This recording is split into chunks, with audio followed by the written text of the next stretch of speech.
ನಮ್ಮ ಕರ್ನಾಟಕ ದಲಿತ ಸಂಘರ್ಷ ಸಮಿತಿ ಕೋಲಾರ ಜಿಲ್ಲಾ ಸಮಿತಿಯ ಅಧ್ಯಕ್ಷರಾದಂತ ಆರ್ಜನಹಳ್ಳಿ ಕೃಷ್ಣಪ್ಪನವರ ನೇತೃತ್ವದಲ್ಲಿ ಒಂದು ಸಮಿತಿಯನ್ನ ರಚನೆ ಮಾಡಲಾಗಿದೆ.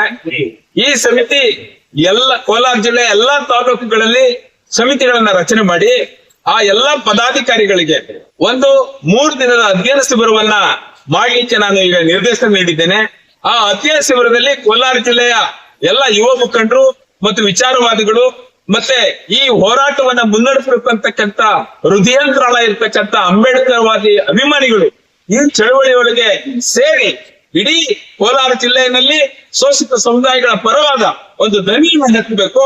ಆ ಮೂಲಕ ಪ್ರೊಫೆಸರ್ ಬಿ ಕೃಷ್ಣಪ್ಪ ಮತ್ತು ಬಾಬಾ ಸಾಹೇಬ್ ಅಂಬೇಡ್ಕರ್ ಅವರ ವಿಚಾರಧಾರೆಯಲ್ಲಿ ಎಲ್ಲರೂ ಸಮ್ಮಿಳಿತಗೊಳ್ಳಬೇಕು ಅಂತೇಳಿ ನಾನು ಕೋಲಾರ ಜಿಲ್ಲೆಯ ಎಲ್ಲಾ ಜನರಿಗೆ ನಾನು ಪ್ರೀತಿಯಿಂದ ಮನವಿ ಮಾಡ್ತಾ ಇದ್ದೇನೆ.